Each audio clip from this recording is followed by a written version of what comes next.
नमस्कार। चलिए आज एक बड़े ही दिलचस्प सवाल की तह तक चलते हैं।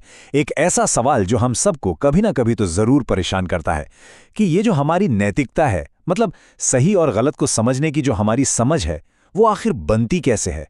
तो आइए इस सफर पर मेरे साथ निकलिए। हम सब के अंदर ना एक आवाज होती है ना, जो हमें बताती है कि भाई ये सही है और वो गलत। पर क्या कभी हमने रुक कर ये सोचा है कि ये आवाज आखिर आती कहाँ से है?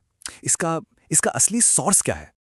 देखिए, इसका जवाब ना उतना सीधा साधा है नहीं जितना लगता है। इसको ऐसे समझिए, मान लीजिए हमारी नैतिकता एक बहुत बड़ी नदी है। अब ये नदी किसी एक पहाड़ी झरने से तो नहीं निकलती है ना, ये तो कई छोटी बड़ी धाराओं से मिलकर बनती है। तो आज हम उन्हीं धाराओं की खोज करने वाले हैं। तो चलिए शुरुआत करते हैं सबसे बुनियादी, सबसे फाउंडेशनल सोर्स से, मतलब उन चीजों से जो हमारे अंदर ही मौजूद हैं। ये समझिए कि ये हमारी नैतिकता की इमारत की नींव के पहले पत्थर हैं। अच्छा, कुछ वैज्ञानिकों का तो ये तक मानना है कि नैतिकता का जो बीज है ना, वो हमारे डीएनए में ही कहीं छिपा हुआ है। सोचिए जरा, लाखों सालों के एवोल्यूशन ने हमें ये सिखाया कि अगर जिंदा रहना है तो समूह में मिलकर रहना होगा। इसीलिए ये जो कॉपरेशन की भावना है, एक दूसरे की मदद करने का जो जज्बा है, हो सकता है कि ये सब हमारी बायोलॉजिकल वायरिंग का ही हिस्सा हो। और फिर जाहिर है आता है हमारा बचपन। हम सही और गलत का पहला सबक कहाँ से सीखते हैं? अपने परिवार से, अपने टीचर्स से। ये एक पूरा प्रोसेस है। पहले हम सीखते हैं, फिर अपने दोस्तों के साथ उन वैल्यूज़ को और पक्का करते हैं, और आखिर में वो हमारी पहचान का, हमारे कैरेक्टर का हिस्सा बन जाती हैं। ठीक है, तो अब अपने अंदर की दुनिया से जरा बाहर निकलते हैं और देखते हैं कि समाज, यानी हमारे आसपास की ये जो बड़ी दुनिया है, वो हमारी सही गलत की समझ पर कैसे और कितना असर डालती है। और इसमें कल्चर यानी संस्कृति एक बहुत बड़ा रोल प्ले करती है। सोचिए, एक समाज में जो इज्जत की बात मानी जाती है, हो सकता है दूसरे समाज में वो अपमानजनक लगे। हर कल्चर की अपनी एक कहानी होती है, अपनी मान्यताएं होती हैं, और यही सब मिलकर उसके अपने मॉरल रूल्स का ताना बाना बुनते हैं। अब देखिए, दुनिया की एक बहुत बड़ी आबादी के लिए नैतिकता का सबसे बड़ा सोर्स है धर्म।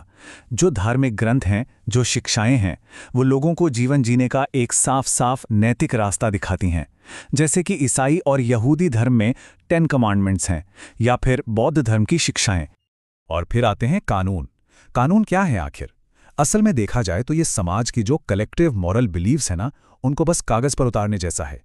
ये उन व्यवहारों को ऑफिशियल रूल बना देते हैं जिन्हें एक समाज या तो सही मानता है या गलत। अच्छा, तो अभी तक हमने उन सोर्सेज की बात की जो हमें एक तरह से विरासत में मिलते हैं, परिवार से, समाज से। लेकिन अब बात करते हैं उन सोर्सेज की जिन्हें हम खुद चुनते हैं, अपनी सोच से, अपने तर्क से बनाते हैं।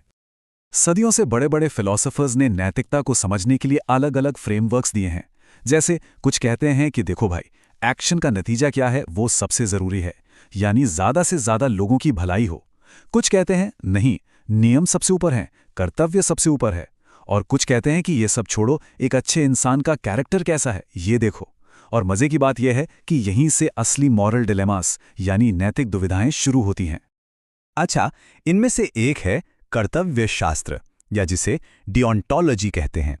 ये सुनने में थोड़ा मुश्किल लग सकता है, पर इसका आइडिया बहुत सिंपल है। ये कहता है कि कुछ काम बस सही या गलत होते हैं, पीरियड। उनका नतीजा क्या होगा इससे कोई फर्क नहीं पड़ता। यहां पर बस अपना कर्तव्य निभाना और जो यूनिवर्सल रूल्स हैं उनको फॉलो करना ही सबसे बड़ी नैतिकता है। इस पूरी विचारधारा का निचोड़ बस एक लाइन में है, नियम तो नियम है। मतलब अगर सच बोलना एक मॉरल रूल है तो बस सच बोलना है, चाहे नतीजा कुछ भी हो। कोई एक्सक्यूज नहीं, कोई एक्सेप्शन नहीं, ड्यूटी सबसे पहले है। और ये सिद्धांत हमें असल जिंदगी में भी दिखता है, खासकर कई प्रोफेशंस में, जैसे डॉक्टर्स, वकील या पत्रकार। इन सब की अपनी एक कोड ऑफ कंडक्ट यानी आचार संहिता होती है।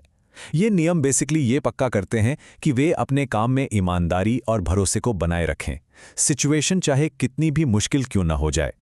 और हाँ, इन सब के बाद आखिर में सबसे जरूरी सोर्स हैं हम खुद, हमारे अपने पर्सनल एक्सपीरियंसेस, हमारी जीत, हमारी हार, और उन पर हमारा सोचना समझना।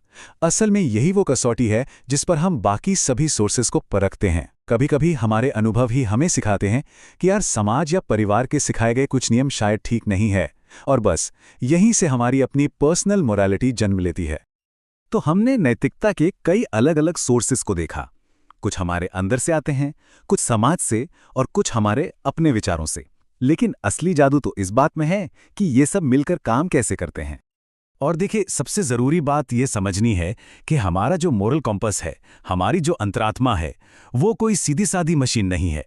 ये एक बहुत खूबसूरत और पेचीदा ताने-बाने की तरह है। एक ऐसी चादर जिसे जीव विज्ञान, परिवार, समाज, धर्म, कानून, फिलॉसफी और हमारे अपने अनुभवों के धागों से एक साथ बुना गया है। ये सभी हिस्से मिलकर हमारे नैतिक चरित्र को गढ़ते हैं और इनमें से कोई एक दूसरे से बड़ा या छोटा नहीं है। असली चैलेंज तो तब आता है जब ये हिस्से आपस में टकराते हैं। सोचिए, जब समाज का कोई नियम हमारे पर्सनल एक्सपीरियंस के खिलाफ जाता है। इन सभी का जो मिक्सचर है ना, वही हमें सही और गलत के मुश्किल रास्तों पर चलने में मदद करता है। और हम आपको इसी सवाल के साथ छोड़कर जा रहे हैं। हमारी दुनिया बहुत बहुत तेजी से बदल रही है। हर रोज नई टेक्नोलॉजीज आ रही हैं, नए चैलेंजेस सामने आ रहे हैं। तो ऐसे में नैतिकता के इन सभी स्रोतों में से कौन सा आने वाले कल में हमारा सबसे मजबूत सहारा बनेगा? ये एक सोचने वाली बात है। आपका क्या मानना है?